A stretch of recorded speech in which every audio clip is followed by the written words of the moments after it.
मित्रांनो, शालिनी भक्तिसागरमध्ये तुमचे मनपूर्वक स्वागत आहे। तर तुमच्या बऱ्याच काही कमेंट्स आल्या की ताई पौर्णिमाचा प्रारंभ केव्हा होणार आहे, चंद्रग्रहण वर्षातलं पहिलं आहे तर केव्हा चंद्रग्रहणचा सूतक काल लागत आहे। तर आपल्याला होळी ही सोमवारी करायची आहे 2 मार्चला। पौर्णिमा प्रारंभ संध्याकाळी 2 मार्च या रोजी 5:55 पौर्णिमा प्रारंभ होत आहे। तर आपल्याला 6 वाजेनंतरच सत्यनारायण सर्वांना करायचं आहे। यावेळेस श्री सूक्त, कनकधारा स्तोत्र, विष्णू भगवानचे 1000 नाव, विष्णू मंत्र असे काही जप आपल्याला सोमवारी होळीच्या दिवशी करायचे आहेत। नंतर आपल्याला 3 तारखेला सकाळी म्हणजेच ब्रह्ममुहूर्तामध्ये 3:20 वेद सुरू होणार आहे।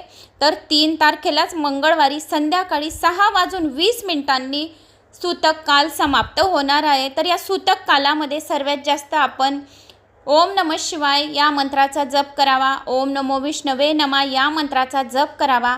कारण की ग्रहणामध्ये चंद्राला ग्रहण लागलेलं आहे, त्यामुळे चंद्राची लवकर सुटका व्हायला हवी।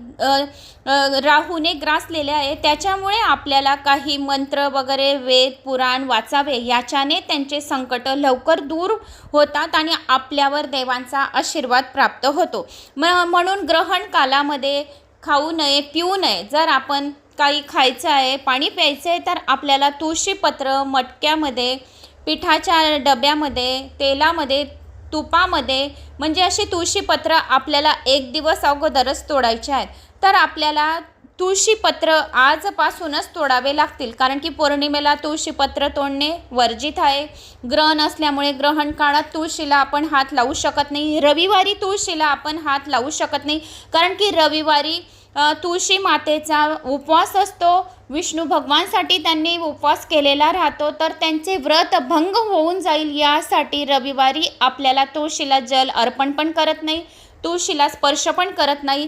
तर आपल्याला शनिवारीच तुळशीपत्र तोडून एअरटाईटच्या डब्यामध्ये, फ्रीजमध्ये थोडे जास्त करून तोडून ठेवावे लागतील। तर आपल्याला सोमवारीच होळी करायची आहे।